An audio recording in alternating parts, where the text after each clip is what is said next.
Graças a Deus aqui estamos juntos, não é? Louvamos ao Senhor por essa oportunidade de voltarmos ao nosso estudo em Romanos, ou em Hebreus. Eu estou com Romanos na cabeça, você já vai saber por quê. O nosso estudo em Hebreus e finalizando hoje, depois de uma longa jornada. Então sejam todos muito bem-vindos, que a bênção do Senhor esteja sobre nós. Obrigado pelo retorno sobre o som. E que a bênção do Senhor esteja sobre todos nós neste epílogo da longa jornada de 27 semanas de estudo em Hebreus. Posto isto, meus queridos, com muita alegria por estarmos aqui com o fechamento da carta aos Hebreus, convido você a abrir sua Bíblia aí no capítulo 13 e leremos os versículos finais, os que restaram da semana passada, versículos 9 a 25, encerrando a carta. Então vou fazer a leitura e, por favor, me acompanhe na leitura, porque logo em seguida nós estaremos fazendo a abordagem desse nosso epílogo, nosso fechamento, conforme o autor nos conduz.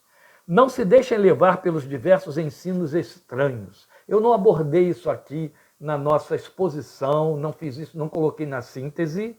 Aliás, eu tenho algo a dizer no término da carta, do estudo de hoje. Não coloquei na síntese, e então já interrompo a leitura para poder pensar isso aqui antes que eu deixe escapar. Mas eu achei significativo, me perdoem, as cordas vocais ainda estão bem afetadas. Achei significativo que o autor tenha colocado com tanta amplitude a advertência aqui do versículo 9. Não se deixem levar pelos diversos ensinos estranhos.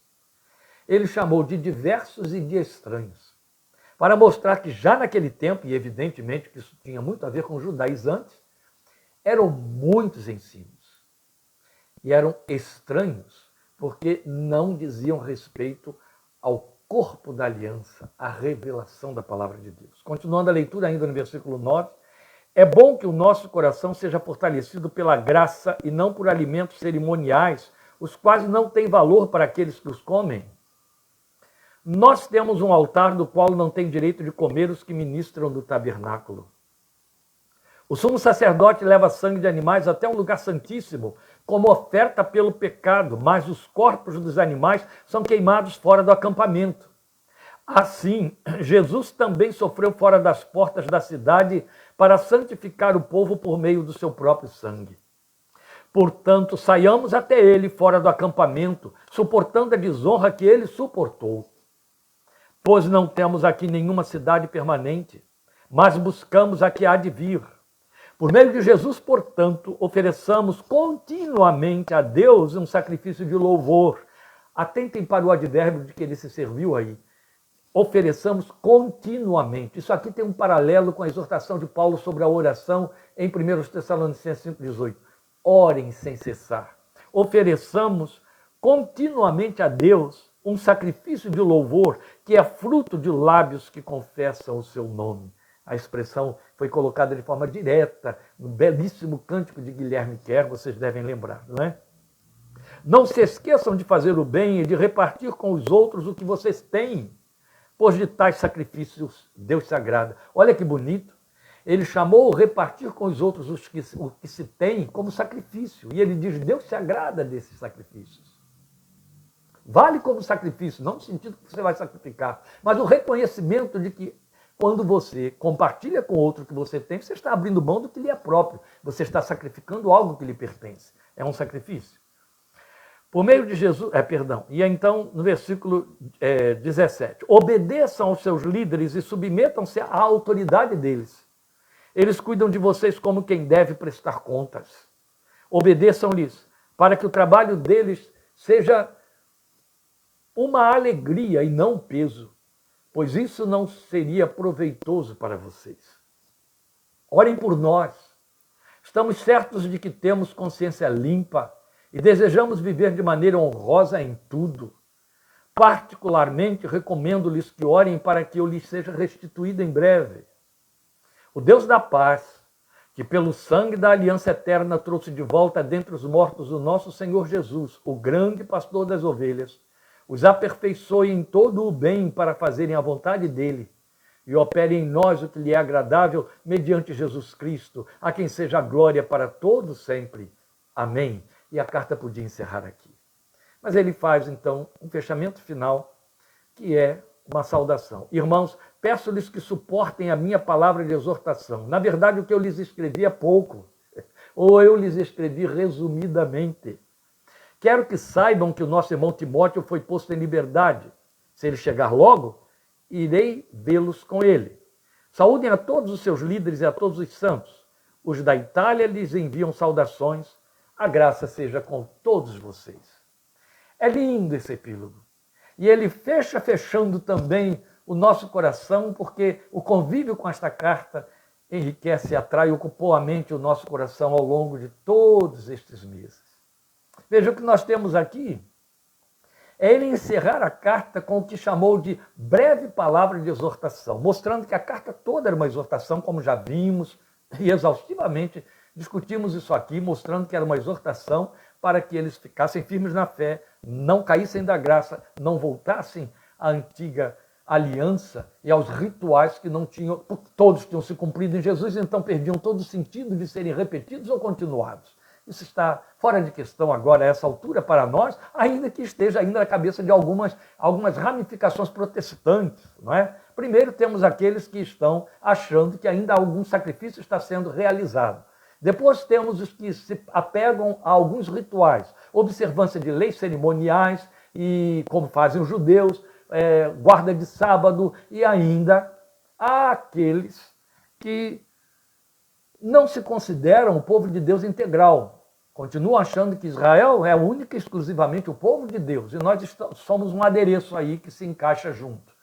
São leituras equivocadas da palavra de Deus e essas pessoas ficam perdidas na história e no espaço, lamentavelmente. E até equivocadas com o que pensam, com o que oram, com o que veem, e na forma de discernir sinais, e por aí vai.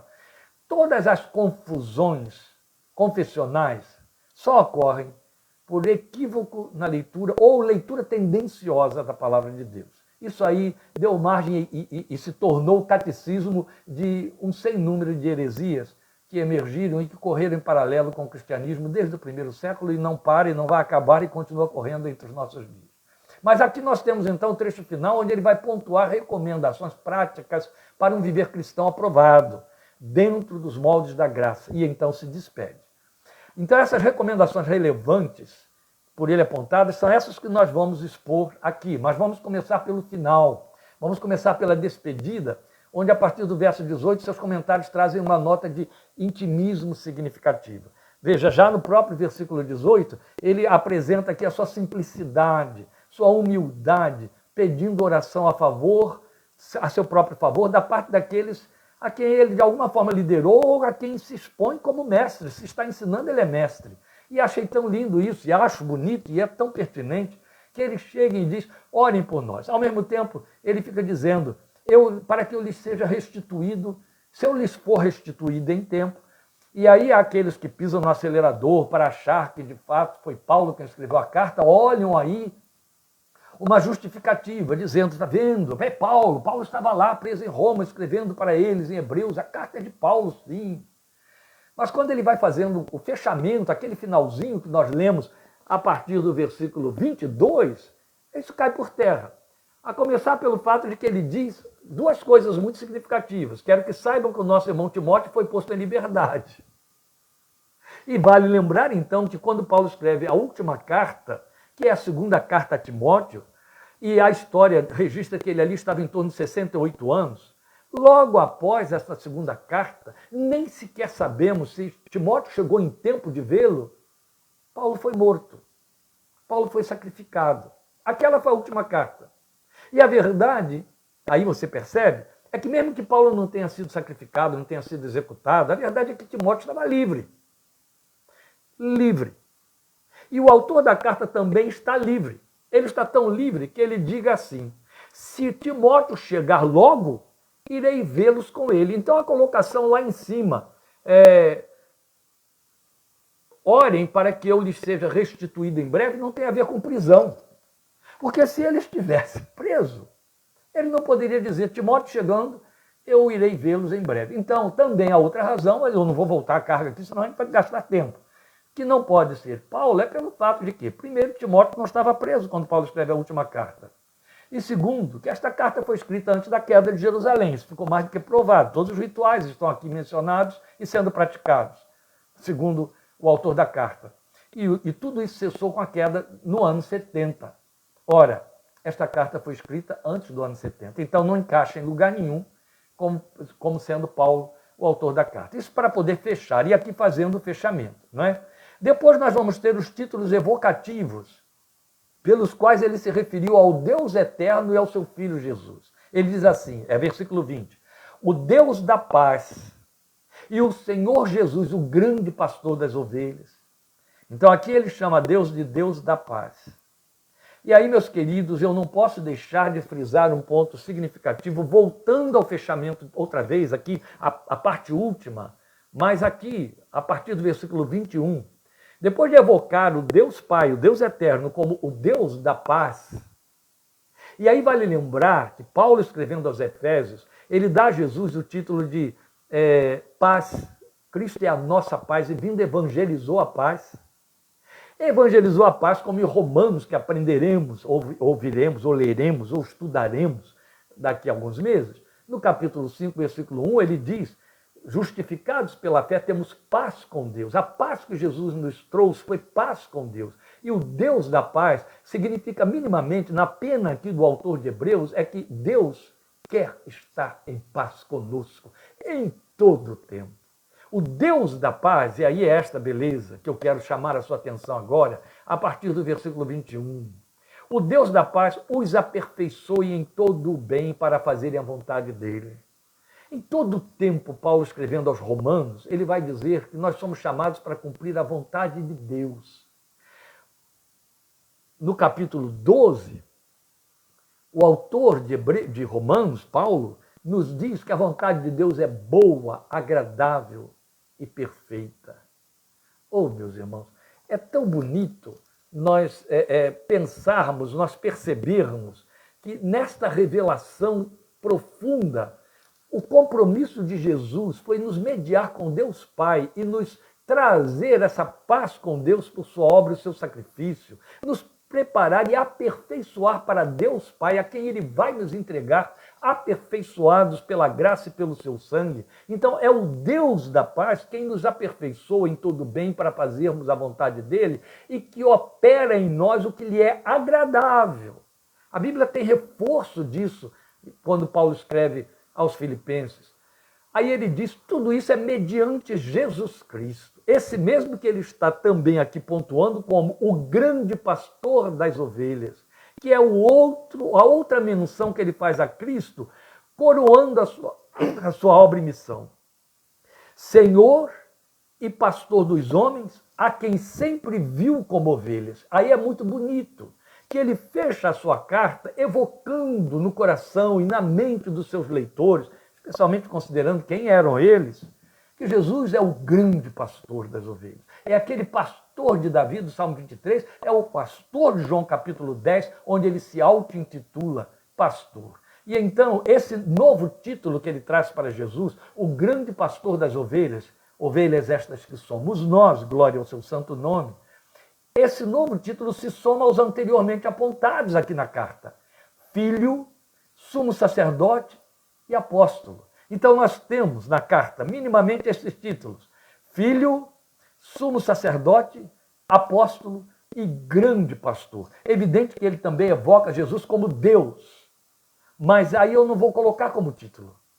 É natureza, é classificação, qualidade, não titulação, porque a titulação fala de missão. E aí, na condição de missão, filho divino, sumo sacerdote, aquele que está intercedendo por nós e que ofereceu o sacrifício em nosso lugar, sendo ele próprio o sacrifício, apóstolo, porque foi enviado por Deus, como ele diz em João capítulo 16, a nosso favor, e grande pastor das ovelhas. É tão lindo, não é? Quisera tempo para trabalhar um pouquinho mais com essa conceituação, grande pastor das ovelhas. Porque Jesus mesmo dá essa ênfase, esse destaque do seu pastoreio, quando ele se coloca como o pastor que dá a vida e que é superior aos outros que são mercenários. Ele é o grande pastor das ovelhas. Depois temos também no versículo 24 a localização da carta, quando ele diz: os da Itália vos saúdam, ou os saúdam, né, conforme o pronome que é usado na minha versão. Os da Itália lhes enviam saudações. Tanto pode indicar que ele escreveu da Itália, como também apenas estar cercado por irmãos da Itália. Então o argumento não favorece, por exemplo, a ideia de que fosse Paulo. Por quê? Porque facilmente, se fosse Paulo, e mesmo este autor aqui, se ele estivesse em Roma, ele diria: os de Roma lhes enviam saudações, pelo simples fato de estar na grande metrópole que é sede, ou era sede, do Império Romano. Então a terminologia usual de Paulo seria: os de Roma lhes enviam saudações.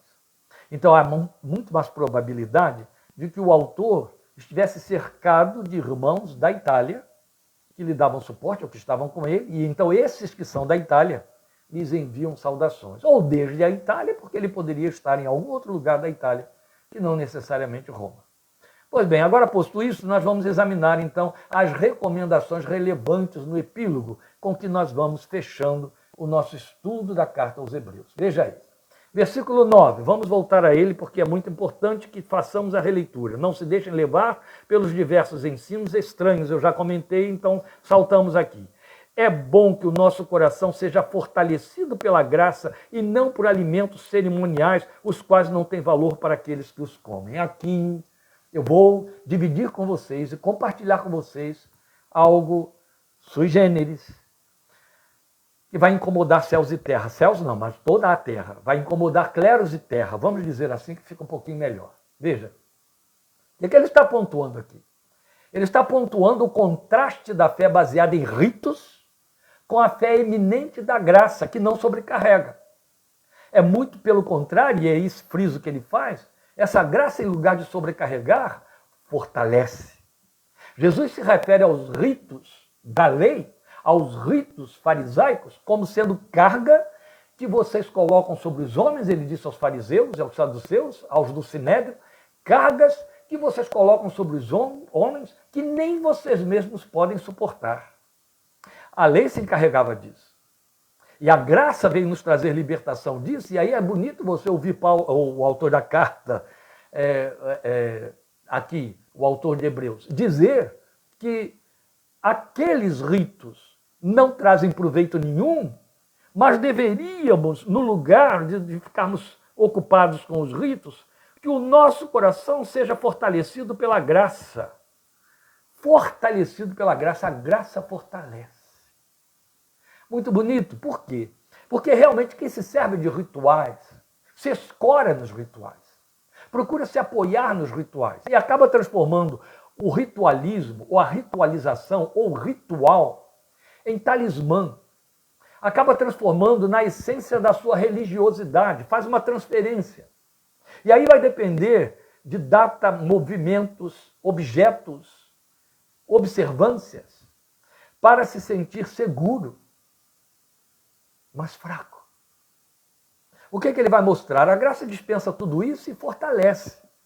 Só que eu disse que eu ia compartilhar com vocês algo sui generis e vou.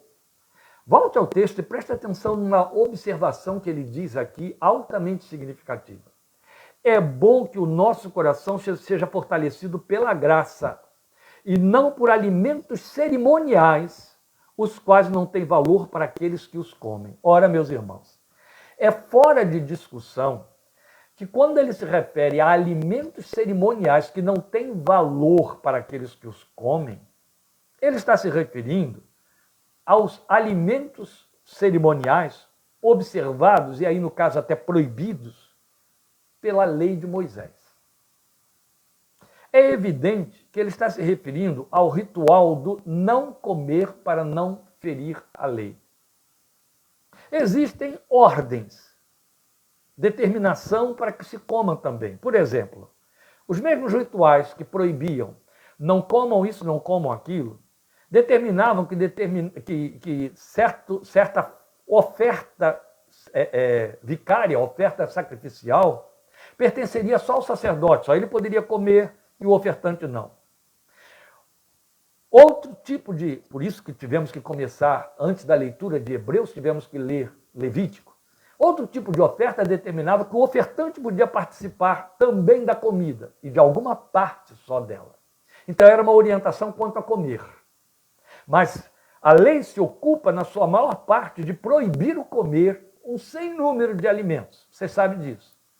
Tudo aquilo que foi considerado imundo. Ou que não se poderia comer em dado momento. Por exemplo, o pão da Páscoa teria que ser sem fermento. Por aí vai. É evidente, portanto, que ele está dizendo aqui, e está exortando aqueles que estavam oscilando aqui, entre dois pensamentos, porque a graça dispensou tudo isso e a lei está lá criando os rituais nos quais eles procuravam se segurar, e se tinham de cumprir um, teriam de cumprir todos. E então, não come, não faça, não aconteça, não é? Pois bem, ele está se referindo, então, a esse ritualismo do comer ou não comer, conforme a lei determinava. Não por alimentos cerimoniais, os quais não têm valor para aqueles que os comem. Mas é bom que você saiba, e é bom que você pense, que ainda nos resta um ritual, que é uma ordenança, mas ela cumpre um rito estabelecido por Jesus, que é comer o pão e tomar o cálice em memória dele, que nós fazemos por obediência, e está cercada esta cerimônia, esta ordenança, este nosso rito cristão, está cercado de advertências por sua sacracidade. Quem não atenta para as advertências de 2 Coríntios capítulo 11 é minimamente um louco espiritual, ou é um incrédulo dissimulado, ou é um descuidado de alta periculosidade para si mesmo, porque não crê nessas observâncias e na fidelidade de Deus para cumpri-las. Paulo adverte que o homem deve examinar o seu próprio coração antes de comer o pão e o cálice em memória do Senhor, e não o faça sem discernir o corpo e o sangue, para não condenar, não comer juízo para si mesmo. Isso é muito sério.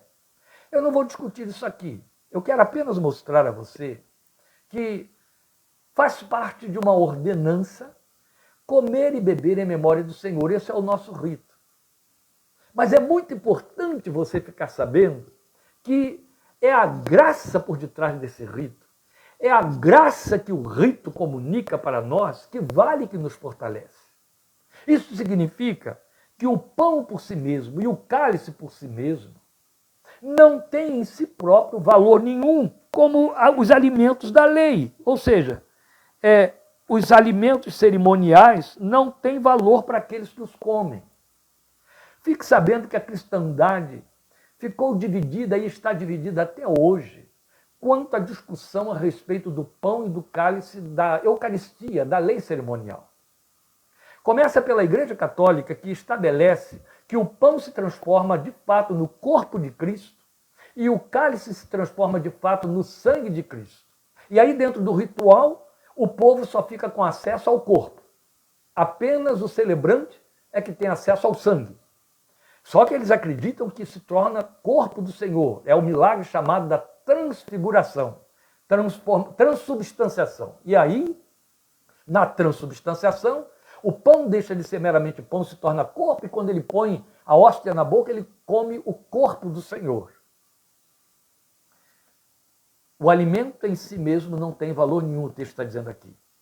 Mas fique você sabendo que quando a reforma aconteceu, no século XVI, Martinho Lutero deu tamanho valor a isso, que ele cortou o dogma da transubstanciação e criou um dogma muito próximo da consubstanciação, e a igreja evangélica continua dividida nessa discussão até os dias de hoje. Isso criou uma briga de uma ordem tal, para vocês terem ideia, o que é a consubstanciação? A consubstanciação diz que o pão de fato é pão e o cálice de fato é cálice, mas que quando você os toma pela fé, eles se tornam o corpo e o sangue de Cristo. Então, dá quase na mesma. Parece uma coisa sem significado, não é não. Lutero brigou tanto por isso aí, que quando os outros reformadores se levantaram anulando o dogma da transubstanciação católico e condenando a consubstanciação e afirmando aquilo em que a maioria dos evangélicos nos dias de hoje crê, que o pão continua sendo pão e o cálice continua sendo cálice, e é em memória que você come o pão e toma o cálice. Lutero chamou os que pensavam dessa maneira de endemoniados, hereges, e os condenou a todos.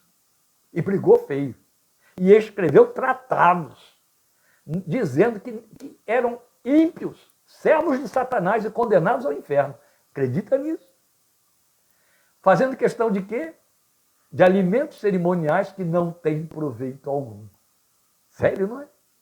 Por isso que eu fiz questão de citar o texto de 2 Coríntios 11, para que os irmãos não pensassem aí que eu estou dizendo que a ceia do Senhor não tem sentido algum, significado algum. Não é isso. Mas para mostrar que o pão continua sendo pão, o cálice continua sendo cálice, e como alimento, não tem proveito algum, conforme nos ensina o nosso irmão que escreveu a carta aos Hebreus. É bonito, não é? Vamos à frente. Depois nós vamos ter nos versículos 12 a 14 o nosso comprometimento e eficaz participação na obra redentiva de Cristo. O que ele diz aqui? Assim, Jesus também sofreu fora das portas da cidade para santificar o povo por meio do seu próprio sangue. Portanto, saiamos até ele fora do acampamento, suportando a desonra que ele suportou, pois não temos nenhuma cidade permanente, porque não temos aqui nenhuma cidade permanente, mas buscamos a que há de vir. Ora, qual é o significado disso que eu estou chamando de comprometimento e eficaz participação na obra redentiva de Cristo? Meus irmãos, a graça barata ou a graça superficial foi eleita por aqueles que, sendo crentes nominais, querem crer assim. Há um estatuto divino chamado graça, onde Deus assinou um compromisso em que ele diz: se você se tornar evangélico, se você deixar de pertencer a outra confissão, mesmo cristã, mas se tornar evangélico, você se torna automaticamente aquele confessor que acredita que a graça te dá vida eterna. Isso é tudo quanto basta, e é o que Deus fez, Deus efetivou, e glória ao seu nome, então estou salvo, está tudo resolvido, e eu não tenho nenhuma outra coisa a não ser acreditar nisso. Nem outro compromisso. Ora, o autor da fé, e esse é o texto, é o tema de toda a carta, ele inaugura o convite para a salvação dizendo: se alguém quiser vir após mim, e dá ênfase no verbo querer, se alguém quiser, negue-se a si mesmo. Tome cada dia a sua cruz e siga-me. Ou seja, vai me seguir até o Calvário.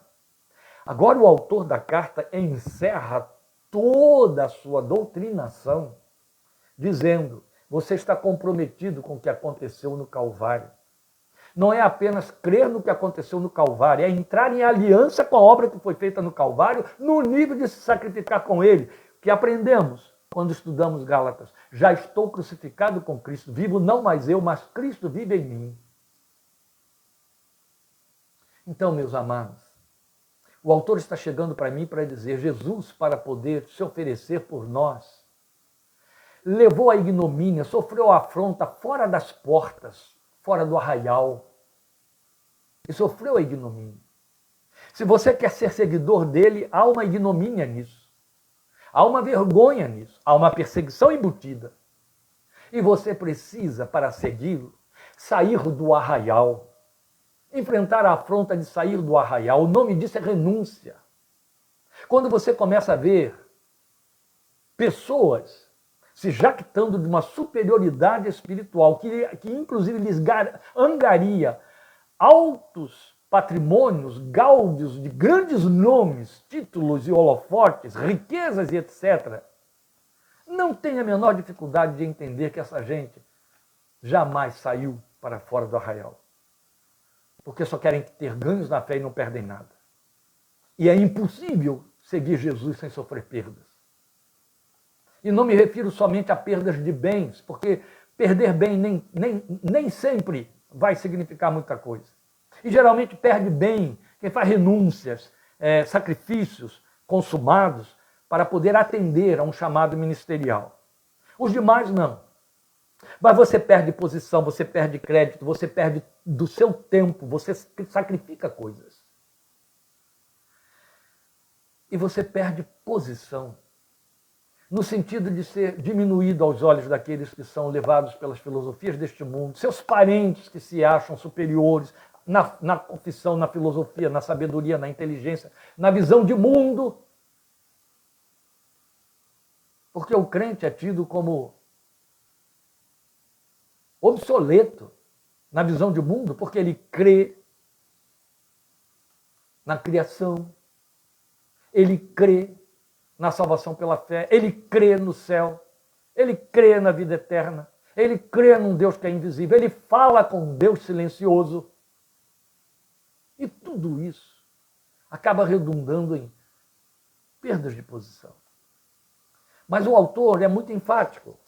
E na sua ênfase, ele está dizendo, para santificar o povo por meio de seu próprio sangue, ele sofreu fora das portas da cidade. Então, saiamos até ele, fora do acampamento, suportando a desonra que ele suportou. Aqui, o que ele está dizendo é, toda vez que você quiser se identificar com o Filho de Deus e achá-lo, saia para fora das portas. É bonito porque Jesus parece que vai na posição inversa quando ele diz assim, entra no teu quarto, fecha a porta sobre ti e fala em secreto com teu pai que vem em secreto. Mas, na verdade, o que Jesus está dizendo é exatamente isso. Saia das portas, saia da sua posição, saia dos seus afazeres, saia dos seus interesses, das suas premissas, das suas prioridades. Saia para achá-lo porque ele está do lado de fora de tudo isso. Certa vez ele chegou para os discípulos e disse, vinde à parte comigo. Isso é muito significativo. E aí ele faz um reforço final no versículo 14, dizendo, porque nós não temos aqui cidade permanente. Ora, ele já tinha dito, estudamos isso na semana passada, que nos foi dado um reino inabalável. Chegamos a um reino inabalável. E agora ele está dizendo que aqui não temos cidade permanente. Ô crente, isso vale muito para aferir nossas afinidades e afinições. Afinições com os nossos sonhos e nossos propósitos. A nossa falta de desprendimento, as âncoras que lançamos para nos garantir. Já vi muita gente caindo em desobediência grossa, a nível de chamado divino, por estar aferrado na posição inversa de Abraão às coisas deste mundo e desta vida. Caíram em desobediência e a vida nunca mais prestou para nada. Sou testemunha disso como pastor dessas pessoas. Eu fui pastor dessas pessoas. Eu caminhei com elas e vi isso acontecer. A verdade é que não temos aqui cidade permanente. Eu tenho todo o direito de viver, conquistar, ter o meu lugar ao sol, fazer minhas tendas, mas consciente de que a minha cidade não é aqui. Pelo contrário, eu busco a que há de vir. Foi toda a linguagem dele no capítulo 11, a partir do versículo 13. Buscamos a cidade que há de vir, chamada em Apocalipse de Jerusalém Celestial. Onde estiver o nosso tesouro, aí estará o nosso coração, Jesus disse. Conforme a nossa mente pensa, daquilo de que se insufla, isso tudo aponta quais são nossas esperanças de fato. O crente não tem que viver nesse mundo como quem tem a cabeça no vento. Mas no céu, sim. Pensem nas coisas que são do alto, Paulo diz em Colossenses 3, e outro tanto ele vai dizer em Filipenses 4:8. Se essas advertências não tivessem procedência, lugar, ou se pudéssemos nos abster delas por opção, nossa confissão seria uma confissão de conveniência. E não falta quem queira marchar nessas fileiras. A confissão da conveniência. Isso aqui serve, isso aqui não. Isso aqui eu quero, aquilo ali não. Isso é para mim, aquilo é para outros. Ô amados, o seguir a Jesus e o convite para seguir Jesus é um desafio constante. Não temos aqui cidade permanente. Aguardamos a que há de vir. E ela virá. Ela virá como a Jerusalém Celestial que desce do alto, a palavra diz para nós. Por isso é que quando nós temos que procurar Jesus, nós devemos sair fora das portas, sair a Ele. Depois nós vamos ter no versículo 15, ele mostrando aí para nós a nossa localização ou posicionamento espiritual diante de Deus. O que ele diz? Por meio de Jesus, portanto, ofereçamos continuamente a Deus um sacrifício de louvor. Já falei sobre continuamente, fiz a comparação aí com o orar sem cessar, não é isso? Mas ele mostra que, posicionados por meio de Jesus, nós estamos comprometidos com Deus, para quem ele nos comprou, a quem devemos oferecer continuamente um sacrifício de louvor. Esse é o serviço resultante. Por sacrifício de louvor, você tem que esquecer os nossos estereótipos. Criamos como estereótipo para a palavra louvor a ideia de cantar. Mas louvor, meus amados, é elogiar. Louvor é agradecer, louvor é adorar. A adoração abarca tudo isso. É evidente que quando o louvor contempla estas coisas, ele está bem completo. Mas você sabe muito bem, não é? E todos nós chegamos a esse nível, em que não podemos mais cantar. Cantamos com dificuldade. E há aqueles que jamais puderam cantar. Ou são por natureza desafinados, ou ficam mudos, ou são mudos. Então é evidente que não podemos restringir o louvor a cantar. Louvor é elogiar. E às vezes o elogio é sem palavras. O elogio está no sorriso de um olhar, ou um olhar de aprovação. Isso vale para Deus. Isso é muito importante. Só que o autor está dando uma classificação que tem reforço em Pedro, na carta de Pedro. Sacrifício de louvor. Pouca gente para pensar sobre isso. Mas aqui me cabe lançar essa questão. Sei que você tem todo o direito de esperar que eu elucida a questão levantada. Mas não sei se eu vou fazer isso, não. Ou se devo fazer isso, ou se tenho competência para fazer isso. E a questão é, qual o louvor que sacrifica? Ou que serve de sacrifício hoje?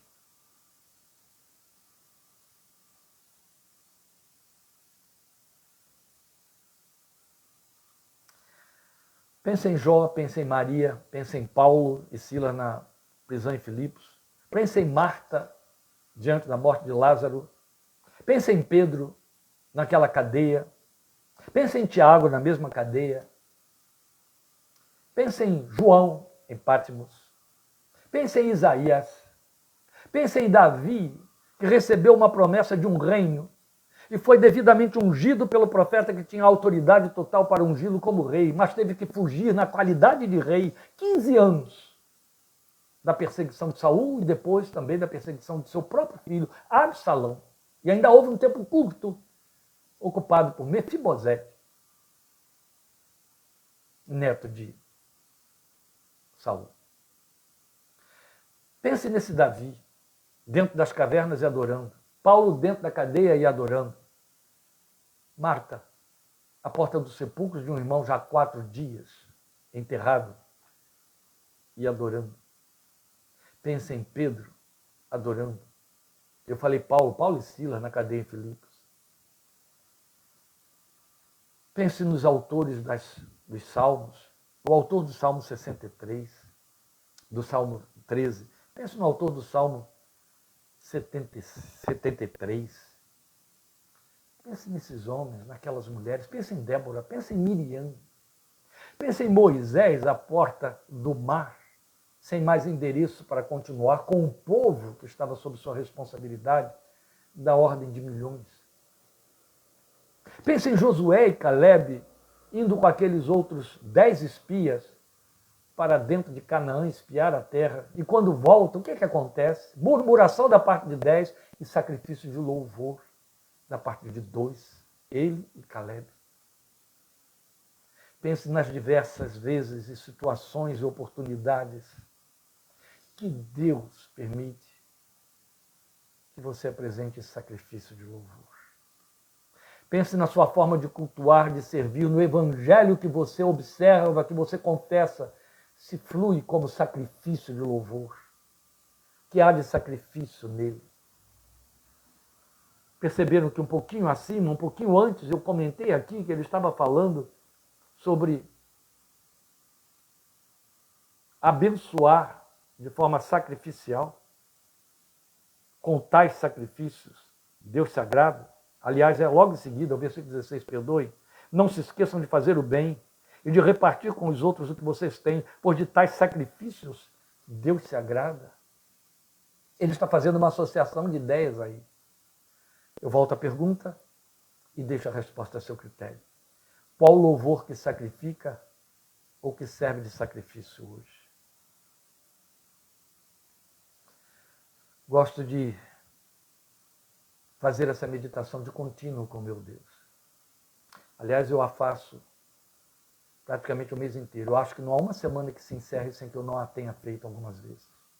Olhar para trás, olhar para toda a minha caminhada no Evangelho, desde o primeiro dia, 29 de agosto de 1971, e questionar no meu coração quais foram os sacrifícios, o que foi desinstalado, quanto, como, quantas vezes. Foi pouco, mas o meu Senhor valeu o tudo desse pouco. Por fim, o posicionamento no reino da graça, versículo 17.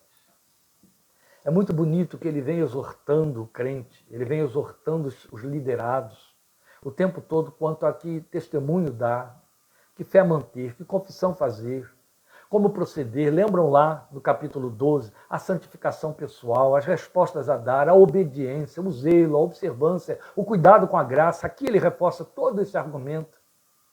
Mas num dado momento ele inclui os líderes. Ele fez isso aqui no capítulo 13, no versículo 7, e volta a carga agora no versículo 17. Obedeçam seus líderes e submetam-se à autoridade deles. Ele está incluindo isso aí na resposta da obediência e do serviço. Ele está falando sobre esse binômio, autoridade espiritual e sujeição à autoridade espiritual. Um dilema que embaralha e embaraça muitos crentes nos dias de hoje. É bom lembrar que ele está se referindo a líderes, a guias, a pastores, aqueles que foram dados à igreja para treinar o corpo de Cristo.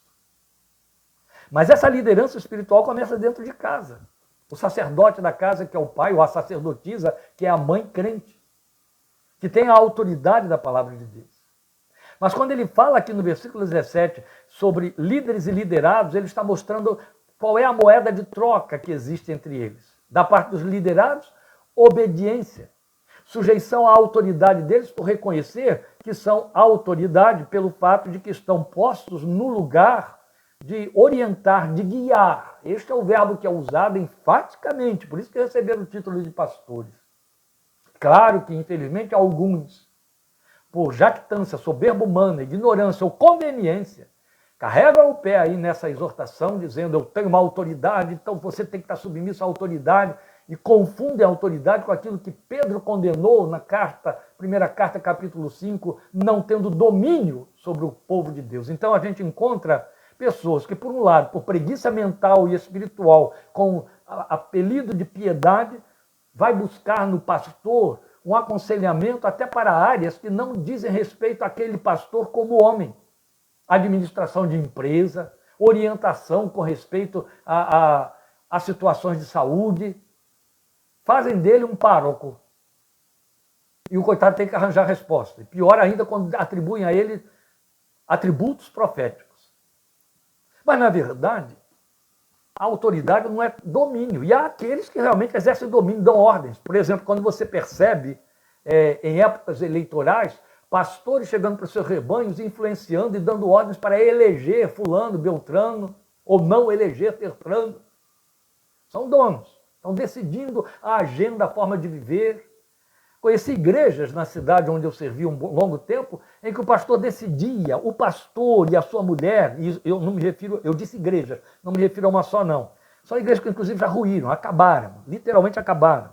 Esses pastores decidiam, quando havia um casal na igreja de namorados, se deviam namorar ou não, com quem deviam namorar e quando deveriam casar e se deveriam casar. Eles decidiam tudo.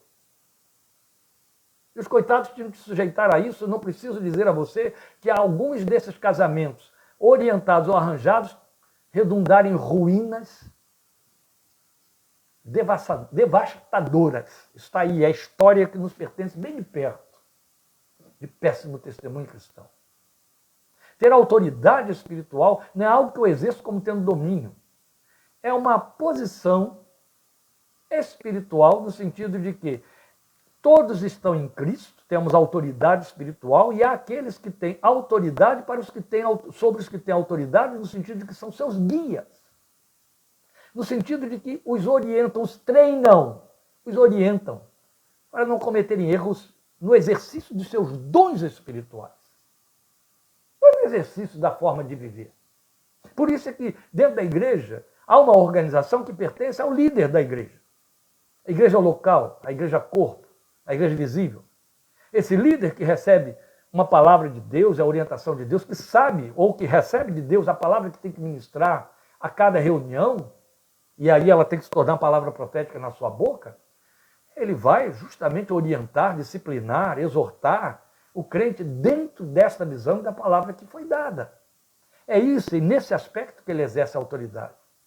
Agora, há a troca dessa moeda. Qual é a troca? Se esses mesmos líderes oferecem cuidado e se servem de modelo. Senão vão cair naquele adágio absurdo que o mundo contempla e repete. Faça o que eu mando e não faça o que eu faço. Isso é de uma estupidez sem precedente. Isso é coisa de político, não de servos de Cristo, de cristãos, homens de Deus. Então, meus amados, a verdade é que na moeda de troca, eu preciso estar atento se o meu líder me serve de modelo, se a vida dele, como diz o versículo 7, tem um fim, um exercício de fé que eu posso e devo imitar. E se eles, de fato, me oferecem cuidado. É claro que a igreja criou um estereótipo de cuidado pastoral que é totalmente profissionalizante, clerical e antibíblico. Pegam lá um texto isolado de Ezequiel, a quebrada não ligaste, a enferma não saraste, não foste ver, não visitaste. Jogam tudo isso nos ombros de um pastor a quem querem que depois ainda esteja devidamente tarimbado, preparado na palavra para pregar um sermão cheio de profunda pesquisa e etc. E o coitado tem que se dividir, fazer de tripas coração, desculpa a expressão grossa, e ainda está afinadinho e ungido para dar o melhor, que ainda vai ser julgado no fim de tudo por quem ouve. Isso não procede. Servir ou oferecer cuidado. Se todo crente tem de prestar assistência ao outro nas suas necessidades, então o oferecer cuidado da parte do pastor não tem a ver com esses movimentos temporais. Tem a ver com o coração, meus queridos. Tem a ver com o que sente. Tem a ver com o seu exercício sacerdotal de intercessor, de discernir o coração do outro, de chegar junto na hora da sua necessidade, das suas lágrimas, chorar com quem chora, alegrar-se com quem se alegra. Isso é oferecer cuidado. É absorver, é levar resposta, quanto for possível. Então a moeda de troca é essa. O pastor cuida, serve de modelo, e o liderado, a ovelha, obedece e se sujeita, para que esse pastor faça isso com leveza, com alegria, porque se fizer sem alegria, o texto se encerra dizendo, isso não lhes terá proveito algum. É claro que a igreja precisa ser repaginada para repensar todas estas coisas. Meus amados, assim nós chegamos ao final da nossa carta aos Hebreus.